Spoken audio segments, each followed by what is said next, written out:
We're on the record and we'll call the case of State of Missouri versus Pamela Hupp. Pam Hupp, the real woman behind the Thing About Pam, a series premiering on NBC. She is responsible for the brutal passing of Betsy Faria and Louis Gumpenberger. The former victim was falsely attributed to being perpetrated by Betsy's husband, Russ Faria. On top of this charge, Pam has also been investigated in connection with the passing of her own mother, Shirley Neumann, after she passed from a fall off the balcony of her third-floor apartment. All this to say that Pam has been insured to basically never see the light of day as a free woman again. Today we're discussing Pam Hupp, the criminal behind the NBC series The Thing About Pam. Tomorrow though, you decide. Let us know in the comments down below who you think we should cover on the next episode of Where Are They Now? While you're there, if you could like this video, it would sure mean a lot to us. Now let's get into it. Pamela Neumann grew up in Missouri. She had several jobs in the life insurance industry, 2 positions of which she was fired from for forging signatures. In 2001, she and her husband settled in O'Fallon, Missouri, where she worked for State Farm and flipped houses as a side hustle. But by 2010, Pam had stopped working due to back, leg, and neck pain and went henceforth onto disability benefits, of which obviously not a lot of money comes in, so there you go. In 2011, Pam and her friend Betsy Faria, who had terminal cancer, reportedly collected money for a family also impacted by cancer. Apparently, the family in question didn't know at all about the fundraiser. There was no evidence that Betsy had a role in taking the funds for personal gain, and she genuinely thought she was doing something nice for another family with the same affliction. Before Betsy Faria passed away, actually only a few days before she passed away, she had changed the sole beneficiary of her $150,000 from her husband to Pam, unbeknownst to her family. Originally, the money was to be transferred to her husband so he could give it to their daughters when they were older. Betsy's family launched a legal challenge against Pam and her husband to attempt to claim the life insurance policy in 2014, but it was dismissed. Russ, Betsy's husband, launched another legal challenge, this time against State Farm. The day that Betsy passed, she did some chemotherapy, then visited her mom, after which she was driven home by Pam, who was the last confirmed person to see her alive. When Russ got home from watching movies with a friend, he saw that Betsy had her life taken extremely violently. Russ was arrested the day after his wife's death.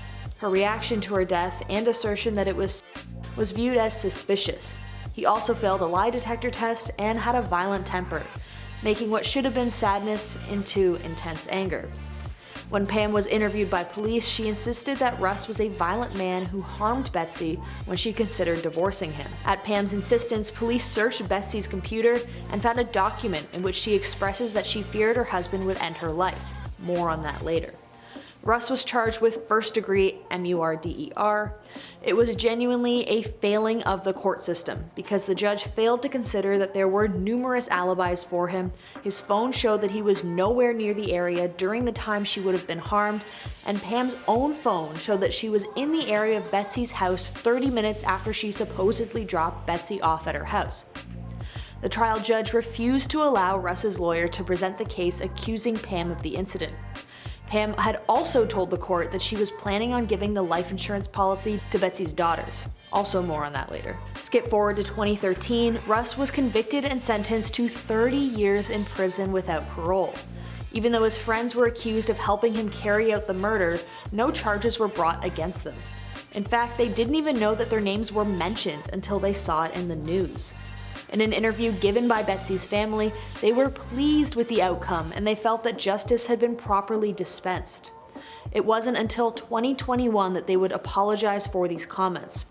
While in prison, Russ made multiple attempts to retry the court proceedings and each time he was denied. Now, let's leave that case where it is and focus on Shirley Neumann, Pam's mom. She was a widow who lived on the 3rd floor of an apartment who suffered from dementia and arthritis. After a visit with her mother, she had instructed the staff that the dinner that they had was so big that they shouldn't expect her to be at dinner at the nursing home that night or breakfast the next morning. Shirley was found beneath her balcony at 2:30 p.m. the next day. The aluminum balcony railing was broken. There was some speculation that it could have been Pam, but after interviewing the staff at the nursing home who stated that Shirley was unsteady, they didn't even think to interview her before deciding that she was innocent. She was left with $120,000 from her mother's life insurance policy.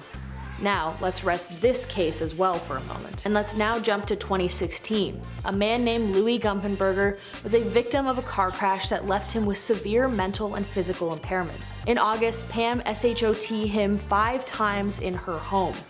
$900 was found on his body, along with a note bearing instructions to, quote, kidnap Hupp, get Russ's money from Hupp at her bank, and kill Hupp. Pam had placed 2 911 calls before she took his life in an attempt to make it seem like she had done the act as a method of self-defense. It was found that Pam had lured Louis to her home pretending to be a television interviewer, and shot him with the idea that she would be let off on self-defense.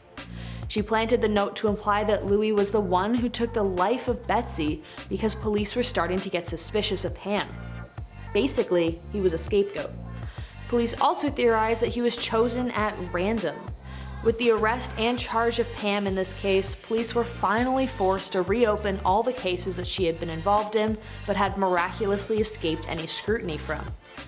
When she was arrested and charged, she went to the washroom and attempted to end her own life with a ballpoint pen.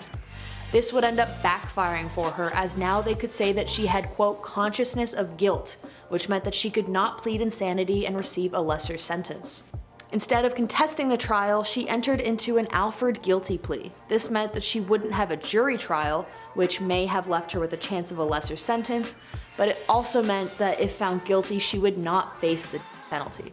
Instead, she was charged with life in prison in 2019. To her victim Betsy and to the villainization of Russ, Russ himself was awarded a settlement of $2 million for mental distress.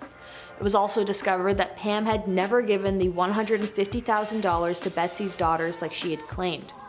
Sadly, Shirley, Pam's mother, never got justice as the evidence was too inconsistent to pin Pam as the perpetrator. Nowadays, Pam remains behind bars where she will rot for the rest of her time.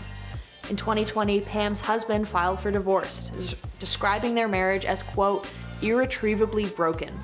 In March 2022, they are now officially divorced. Oh, and you know that note that they found on Betsy's computer saying that she was scared of her husband? Well, it was written in Word 97, which was not installed on her laptop and was the only document with an unknown author. This meant that Pam probably emailed the note to the laptop and downloaded it as an alibi. How the police didn't notice this is absolutely insane to me. That's like 3rd grade level of cognitive ability to figure that stuff out. Following the trial, the decision to constantly not investigate Pam was obviously heavily criticized. A former employee of the prosecutor's office stated, quote, there were several of us that kept thinking, why are we not pursuing Pam Hupp? They were just locked down on Russ. I genuinely don't believe that Pam is this wild mastermind with a unique ability to frame Betsy's husband and to evade police capture. I just think that literally everyone involved in bringing justice to this case was damn stupid. Like brain dead stupid. I know, hindsight 2020 or whatever, but come on, man, when does it end? At least interview the woman who last saw the victim before they passed. They learned that like day 1 of cop school. Now Renée Zellweger is playing her in the new show The Thing About Pam. Seems cool, I love her, she was great in Bridget Jones' Diary. Thank you for watching this episode of Where Are They Now? I've been your host Sierra. Subscribe to this channel now. Do it. Right now. What, are you scared or something? Come on, do it. Okay, bye.